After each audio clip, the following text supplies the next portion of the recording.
द्वितीय विश्व युद्ध से पहले, सेकेंड वर्ल्ड वॉर से पहले जो देश सेकंड ग्रेड का राष्ट्र माना जाता था, अंतर्राष्ट्रीय राजनीति में जो द्वितीय श्रेणी का राष्ट्र माना जाता था, वो द्वितीय विश्व युद्ध के बाद किस प्रकार से एक सुपर पावर बन गया और आज वो किस प्रकार से विश्व की एक महाशक्ति बना हुआ है, सुपर पावर बना हुआ है। इसके लिए निश्चित रूप से वहाँ का संविधान जो है उसका महत्वपूर्ण योगदान है। हेलो फ्रेंड्स, आप देख रहे हैं हमारा यूट्यूब चैनल कॉलेज एजुकेशन, और मैं आपके लिए लेकर आया हूँ एग्जाम की दृष्टि से मोस्ट इम्पोर्टेंट टॉपिक का नाम है अमेरिकी संविधान की प्रमुख विशेषताएं। तो दोस्तों, आज यूएसए संयुक्त राज्य अमेरिका दुनिया की महाशक्ति है। दुनिया की महाशक्ति की बनने के पीछे वहाँ के संविधान का बहुत बड़ा हाथ है। तो वहाँ के संविधान की ऐसी क्या क्या विशेषताएं हैं वो अपन इस टॉपिक के अंदर पढ़ेंगे। तो इसी प्रकार के इम्पोर्टेंट टॉपिक से रिलेटेड लेटेस्ट वीडियो आपके पास समय पे मिल सके, इसके लिए चैनल को सब्सक्राइब कीजिए। चलिए आगे बढ़ते हैं, उत्तर शुरू करते हैं। अमेरिका का संविधान विश्व के संविधानों में विशिष्ट स्थान रखता है।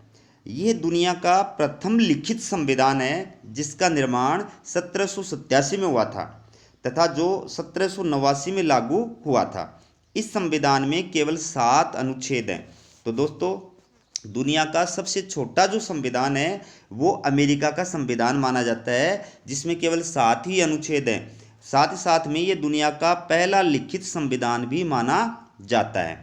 इस संविधान का निर्माण 1787 में हुआ था और 1789 के अंदर ये संविधान लागू हुआ था।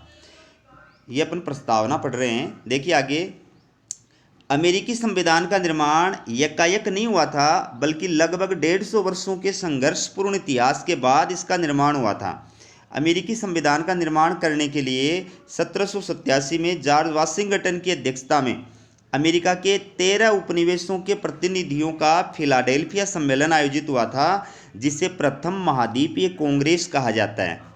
दोस्तों याद रखना, 2 नंबर का क्वेश्चन बनता है प्रथम महाद्वीपीय कांग्रेस। यानी अमेरिका के जो 13 उपनिवेश थे उस समय अमेरिका की स्वतंत्रता से पहले अमेरिका के अंदर जो 13 उपनिवेश थे उनके ऊपर ब्रिटिश साम्राज्य का नियंत्रण था, ब्रिटेन का अधिकार था। तो वो जो 13 उपनिवेश थे उनके प्रतिनिधियों का अमेरिका के फिलाडेल्फिया शहर में जॉर्ज वाशिंगटन की अध्यक्षता में 1787 में एक सम्मेलन आयोजित हुआ था। इस सम्मेलन को ही प्रथम महाद्वीपीय कांग्रेस कहा जाता है। और इस सम्मेलन में पारित प्रस्तावों को संविधान का रूप देने के लिए मिस्टर मॉरिस की अध्यक्षता में एक समिति बनाई गई। इस समिति द्वारा अमेरिकी संविधान का निर्माण किया गया था, जिसे 13 अमेरिकी उपनिवेशों में से 9 उपनिवेशों द्वारा स्वीकृति प्रदान किए जाने के बाद 1789 में लागू किया गया था। तो दोस्तों, फिलाडेल्फिया सम्मेलन में और जो प्रस्ताव पारित किया गया था उन प्रस्तावों को संविधान का स्वरूप प्रदान करने के लिए मिस्टर मॉरिस की अध्यक्षता में और एक समिति बनाई गई थी। उस समिति के द्वारा अमेरिका के संविधान का निर्माण किया गया था, जिसको बाद में 13 उपनिवेशों में से 9 उपनिवेशों द्वारा स्वीकृति प्रदान करने के पश्चात ये 1789 में लागू हुआ था। तो ये इसकी पृष्ठभूमि थी, प्रस्तावना थी। अब अपन विशेषता या लक्षण पढ़ते हैं। पहला है निर्मित और लिखित संविधान। अमेरिका का संविधान एक निर्मित और लिखित संविधान है। इसका निर्माण 1787 में मिस्टर मॉरिस की अध्यक्षता में गठित समिति द्वारा किया गया था। ये दुनिया का प्रथम लिखित संविधान है। लॉर्ड ब्राइस का कोटेशन देखिए, अमेरिका का संविधान विश्व के लिखित संविधानों में सर्वोच्च है। तो दोस्तों, अमेरिकी संविधान की पहली विशेषता है कि ये संविधान निर्मित संविधान है। इसका बाकायदा निर्माण किया गया है। और निर्माण किसके द्वारा किया गया था? मिस्टर मॉरिस की अध्यक्षता में गठित समिति के द्वारा इसका निर्माण किया गया था 1787 के अंदर, और 1789 में इस संविधान को लागू किया गया था। तो निर्मित होने के साथ साथ ये लिखित संविधान भी है, जो बाकायदा एक पुस्तक के रूप में लिखित है और जिसके अंदर 7 अनुच्छेद हैं। तो ये दुनिया का प्रथम लिखित संविधान माना जाता है। दूसरी विशेषता देखिए, विश्व का सबसे छोटा संविधान। अमेरिका का संविधान विश्व के लिखित संविधानों में सबसे छोटा है। संविधान की इतनी संक्षिप्तता का कारण ये है कि इसमें आधारभूत सिद्धांतों का प्रतिपादन किया गया है और विस्तार की बातों को परंपरा अथवा कानूनों पर छोड़ दिया गया है। अमेरिकी संविधान में केवल 7 अनुच्छेद हैं। ये कोटेशन है मुनरो का, देखिए। संयुक्त राज्य अमेरिका के संविधान में केवल 4000 शब्द हैं जो 10 या 12 पृष्ठों में मुद्रित हैं और जिन्हें आधे घंटे में पढ़ा जा सकता है। तो अमेरिका का संविधान विश्व का सबसे छोटा संविधान है, ठीक है, और इसमें मात्र कितने 7 अनुच्छेद हैं और 4000 शब्द हैं, 10 या 12 पृष्ठों में लिखा गया है और मात्र आधे घंटे के अंदर आप पूरे संविधान को पढ़ सकते हैं। तो कहने का मतलब अमेरिकी संविधान के इस छोटे होने का प्रमुख कारण ये है कि संविधान में केवल बेसिक जो बात है उसी का प्रतिपादन किया गया है, बाकी अन्य बातों का कोई उल्लेख नहीं किया गया है। उनको परंपराओं के ऊपर या संसद के यानी कांग्रेस के द्वारा कानून बना करके निर्धारित किए जाने के लिए छोड़ दिया गया है। फॉर एग्जाम्पल, वहां पर जो कार्यपालिका राष्ट्रपति, उसके लिए एक लाइन संविधान में कही गई है कि संघ की कार्यपालिका शक्तियां राष्ट्रपति में निहित होंगी। बस इस एक लाइन में सब कुछ आ गया।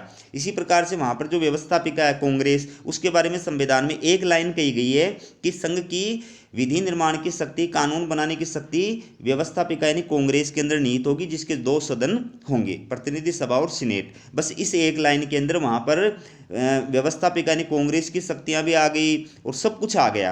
तो इस वजह से वहां का संविधान जो है वो इतना छोटा है। अगली जो विशेषता है वो देखिए, लोकप्रिय संप्रभुता पर आधारित। देखिए, अमेरिकी संविधान में लोकप्रिय संप्रभुता के सिद्धांत को अपनाया गया है। संविधान द्वारा प्रभुसत्ता को जनता में निहित किया गया है। संविधान का आधार जनसत्ता है।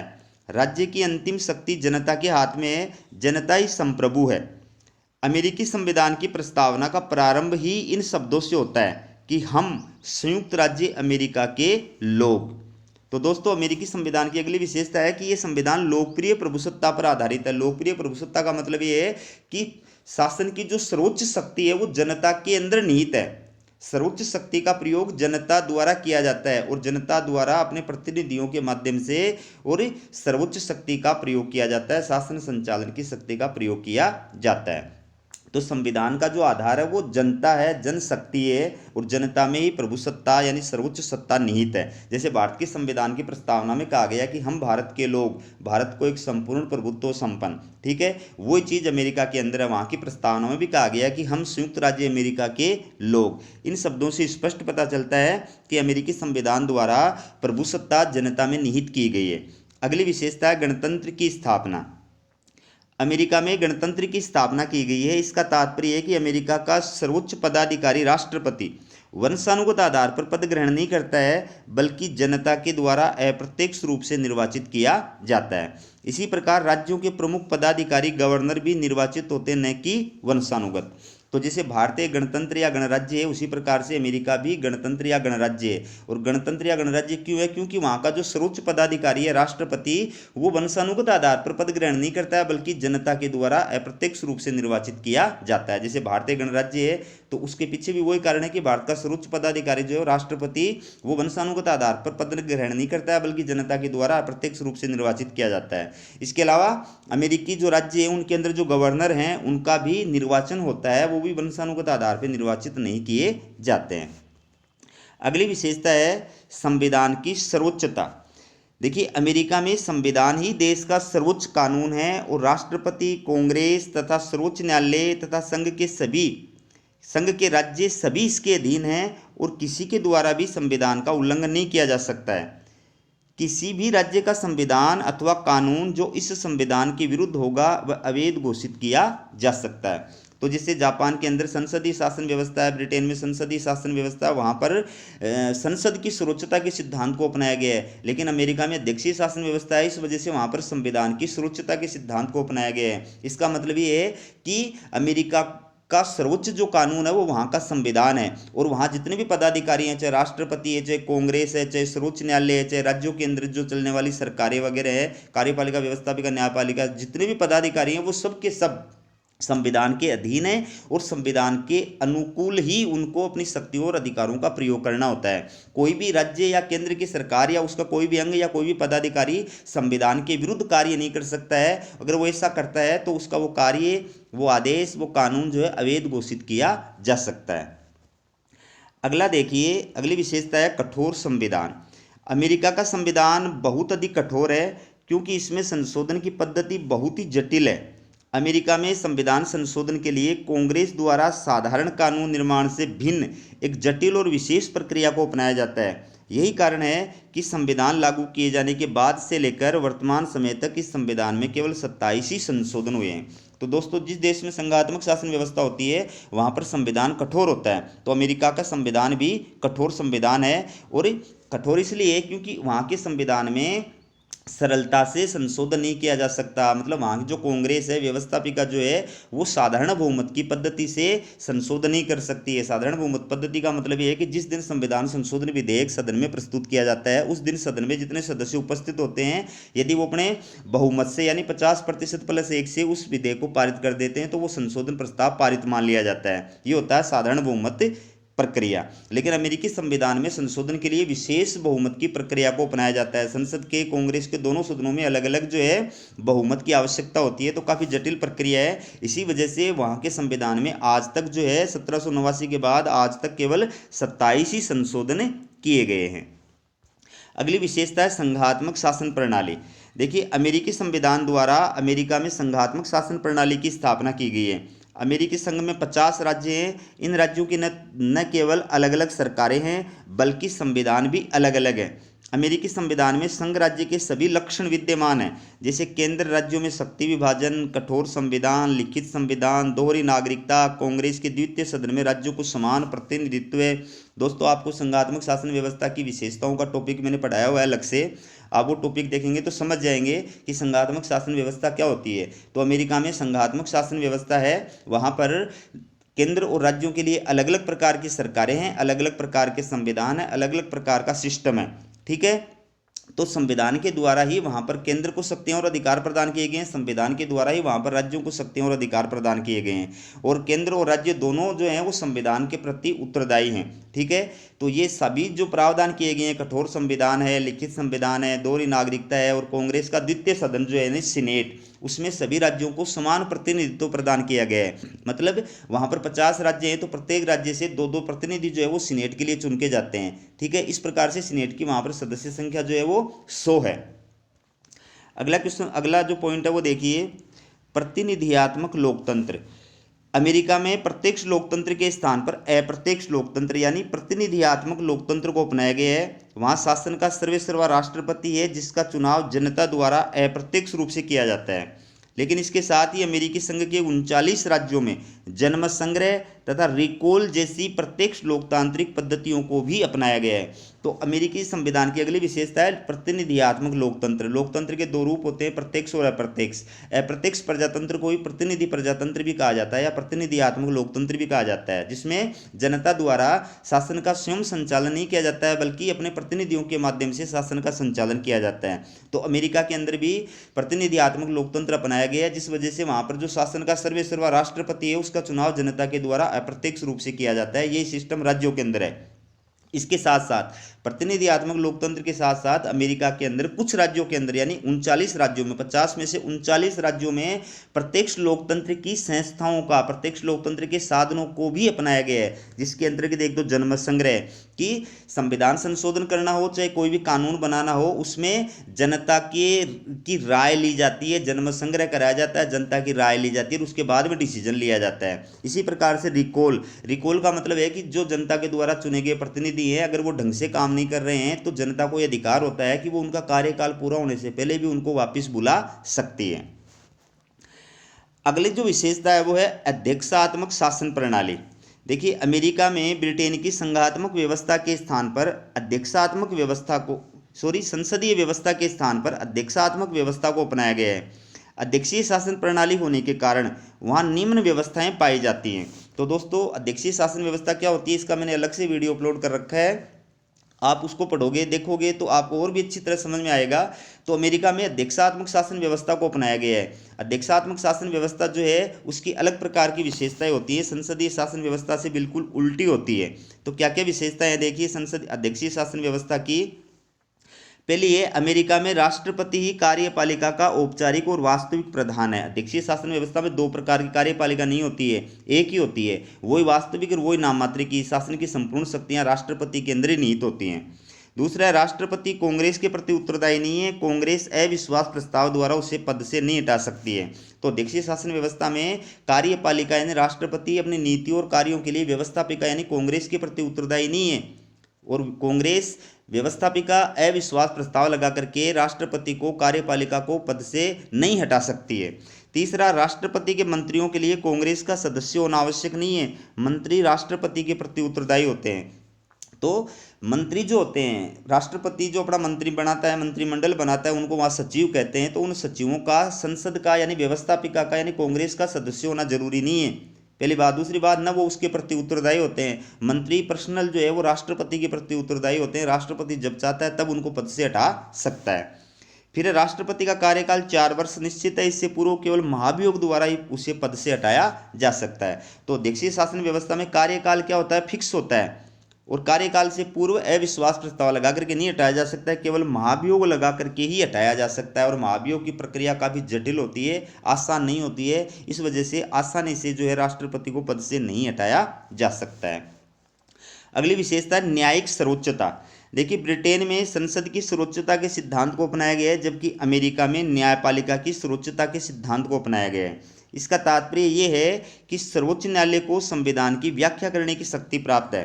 वो कांग्रेस द्वारा पारित किए गए कानूनों को संविधान के विरुद्ध होने पर अवैध घोषित कर सकता है। संविधान के नियमों के बारे में सर्वोच्च न्यायालय का निर्णय अंतिम होता है। तो अमेरिका में अध्यक्षीय शासन व्यवस्था है, उस वजह से वहाँ पर ब्रिटेन की तरह संसद की सर्वोच्चता के सिद्धांत को नहीं अपनाया गया है, बल्कि न्यायिक सर्वोच्चता यानी न्यायपालिका की सर्वोच्चता के सिद्धांत को अपनाया गया है। मतलब वहाँ पर न्यायपालिका सर्वोच्च है, उसको ये अधिकार है कि वो व्यवस्थापिका यानी कांग्रेस द्वारा बनाए गए कानूनों की न्यायिक समीक्षा कर सकती है और संविधान के विरुद्ध होने पर उनको अवैध घोषित करके समाप्त कर सकती है। उसको ये अधिकार है कि वो कार्यपालिका यानी राष्ट्रपति के द्वारा जारी किए गए ऑर्डर की न्यायिक समीक्षा कर सकती है और संविधान के प्रतिकूल होने पर उनको अवैध घोषित करके समाप्त कर सकती है। इस प्रकार से संविधान की सर्वोच्चता करने की, संविधान की सुरक्षा करने की जिम्मेदारी वहाँ पर न्यायपालिका की है। ठीक है, संविधान की व्याख्या करने की, संवैधानिक व्यवस्था के अकॉर्डिंग शासन चले, ये देखने की जिम्मेदारी जो है वहाँ पर न्यायपालिका की है। अगली विशेषता शक्ति पृथक्करण का सिद्धांत।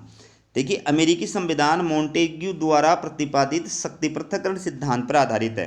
इसके तहत अमेरिका में संविधान द्वारा सरकार की निरंकुशता को रोकने के लिए सरकार के तीनों प्रमुख कार्यों व्यवस्थापन, प्रशासन, न्यायिक को किसी एक अंग या संस्था को प्रदान करने के बजाय सरकार के 3 अलग अलग अंगों को प्रदान किए गए हैं। वहीं विधायी कार्य कांग्रेस द्वारा, प्रशासन कार्य राष्ट्रपति द्वारा और न्यायिक कार्य न्यायपालिका द्वारा प्रदान किया गया है। तो दोस्तों, अमेरिकी संविधान में शक्ति पृथक्करण के सिद्धांत को अपनाया गया। शक्ति पृथक्करण सिद्धांत का प्रतिपादन फ्रांसीसी विद्वान मोंटेस्क्यू द्वारा किया गया था। ये सिद्धांत ये कहता है कि अगर शासन की तीनों शक्तियां, मतलब कानून बनाने की, लागू करने की और न्याय प्रदान करने की, तीनों शक्तियां एक ही व्यक्ति में या एक ही संस्था में निहित होगी तो सरकार जो है निरंकुश हो जाएगी। इसलिए सरकार के तीनों कार्यों को, व्यवस्थापन, प्रशासन और न्यायिक, तीनों कार्यों को 3 अलग अलग अंगों में या संस्थाओं में विभक्त कर दिया जाना चाहिए। तो अमेरिकी संविधान द्वारा जो व्यवस्थापन कार्य है वो कांग्रेस को प्रदान किया गया है, प्रशासन चलाने का कार्य है वो राष्ट्रपति को प्रदान किया गया है, न्यायिक कार्य है वो सर्वोच्च न्यायालय को प्रदान किया गया है। इस प्रकार से वहां पर शक्तियों का विभाजन कर दिया गया है। इसी को बोलते हैं शक्ति पृथक्करण या शक्ति विभाजन का सिद्धांत। अगली विशेषता है नियंत्रण और संतुलन का सिद्धांत। अमेरिका में मोंटेस्क्यू के शक्ति पृथक्करण सिद्धांत के साथ साथ नियंत्रण और संतुलन के सिद्धांत को भी अपनाया गया है। इसके तहत सरकार का कोई भी अंग अपने अधिकार क्षेत्र में भी अपनी शक्तियों का मनमाना प्रयोग कर निरंकुश न बन सके, इसका प्रावधान किया गया है। इसके लिए सरकार के प्रत्येक अंग का एक दूसरे पर नियंत्रण स्थापित किया गया है। सरकार के तीनों अंग आपस में एक दूसरे को नियंत्रित कर शासन में संतुलन बनाए रखने का कार्य करते हैं। तो दोस्तों, अमेरिकी संविधान की अगली विशेषता नियंत्रण और संतुलन का सिद्धांत, चेक एंड बैलेंस थ्योरी। इसका प्रतिपादन भी फ्रांसीसी विद्वान मोंटेस्क्यू द्वारा किया गया है। ये सिद्धांत ये कहता है कि यद्यपि सरकार के तीनों कार्यों को 3 अलग अलग अंगों को बांट दिया, लेकिन अगर कोई भी अंग जो है वो अपने अधिकार क्षेत्र में भी निरंकुश हो सकता है। जैसे मान लो कांग्रेस विधि निर्माण करने में निरंकुश हो सकती है, राष्ट्रपति प्रशासन चलाने में निरंकुश हो सकता है, न्यायपालिका जो है वो कानून न्याय करने में, दंड देने में जो है वो निरंकुश हो सकती है। तो तीनों अंग अपने अपने अधिकार क्षेत्र में भी निरंकुश नहीं रहें, इसके लिए एक अंग का दूसरे अंग के ऊपर नियंत्रण रखना जरूरी है, जिससे शासन में संतुलन बना रहे। इसी को नियंत्रण और संतुलन का सिद्धांत कहा जाता है। तो अमेरिकी संविधान के तहत क्या किया गया है कि कांग्रेस के द्वारा राष्ट्रपति और सर्वोच्च न्यायालय पर नियंत्रण रखा जाता है, तो उधर सर्वोच्च न्यायालय और राष्ट्रपति कांग्रेस पर नियंत्रण रखता है। इसी प्रकार से राष्ट्रपति पर सर्वोच्च न्यायालय और कांग्रेस नियंत्रण रखती है, तो राष्ट्रपति कांग्रेस और सर्वोच्च न्यायालय पर नियंत्रण रखता है। यानी तीनों अंग जो है यद्यपि एक दूसरे की शक्तियां और अधिकार तीनों की अलग अलग है, लेकिन फिर भी वो एक दूसरे पर नियंत्रण रखते हैं ताकि कोई भी अंग अपने अधिकार क्षेत्र का मिसयूज नहीं कर सके। अगली जो विशेषता है वो है अधिकार पत्र। देखिए, अमेरिकी संविधान में व्यक्तियों के अधिकारों का स्पष्ट रूप से समावेश किया गया है। नागरिकों को भाषण की स्वतंत्रता, धर्म को मानने की स्वतंत्रता, शांतिपूर्ण सभा करने की तथा सरकार के पास अपनी शिकायतें भेजने का अधिकार संबंधी स्वतंत्रताएं प्राप्त हैं। यद्यपि अमेरिका के मूल संविधान में नागरिक अधिकार पत्र की व्यवस्था नहीं थी, इसे बाद में 1791 में प्रथम 10 संविधान संशोधनों द्वारा शामिल किया गया था। तो दोस्तों, अमेरिकी संविधान में अधिकार पत्र का भी उल्लेख किया गया है। यद्यपि मूल संविधान में यानी 1789 में जो मूल संविधान था उसके अंदर नागरिकों के अधिकारों का उल्लेख नहीं किया गया था। इनको बाद में 1791 के अंदर 10 संविधान संशोधन एक साथ करके संविधान में शामिल किया गया था। तो दुनिया के बाकी देशों के संविधानों में जो नागरिक अधिकार और स्वतंत्रताएं प्रदान की गई हैं, उसी प्रकार से अमेरिकी संविधान में नागरिकों को अधिकार और स्वतंत्रताएं प्रदान की गई हैं, जिसमें भाषण की है, धर्म को मानने की है, शांतिपूर्ण सभा करने की है, सरकार की आलोचना करने की है, शिकायत भेजने की है। जितने भी अधिकार और स्वतंत्रताएं हैं वो अमेरिकी संविधान में नागरिकों को प्रदान की गई हैं। फिर है दोहरी नागरिकता। अमेरिका के संविधान में संघात्मक शासन व्यवस्था को अपनाने के साथ साथ दोहरी नागरिकता को भी अपनाया गया है। वहाँ प्रत्येक नागरिक दोहरी नागरिकता प्राप्त करता है। प्रथम संयुक्त राज्य अमेरिका की नागरिकता और द्वितीय उस राज्य की नागरिकता जिसमें वो निवास करता है। तो अमेरिका में संघात्मक शासन व्यवस्था है और संघात्मक शासन व्यवस्था में देश के नागरिकों को दोहरी नागरिकता का अधिकार प्राप्त होता है। एक उस देश की जिसमें वो रह रहे हैं, एक उस राज्य की जिसमें वो रह रहे हैं। तो अमेरिका के प्रत्येक नागरिक को दोहरी नागरिकता प्राप्त है। एक तो संयुक्त राज्य अमेरिका के नागरिक माने जाते हैं, एक वो जिस राज्य में रहते हैं वहाँ के नागरिक माने जाते हैं। तो दोस्तों, हमारा ये वीडियो आपको कैसा लगा कमेंट करके जरूर बताएं। अगर इसी प्रकार के इंपॉर्टेंट टॉपिक से रिलेटेड वीडियो आप और देखना चाहते हैं तो हमारे चैनल को सब्सक्राइब करें ताकि आपके पास लेटेस्ट अपडेट जो वीडियो है वो प्राप्त मिल सके। हमारा चैनल वीडियो देखने के लिए आपका बहुत बहुत धन्यवाद।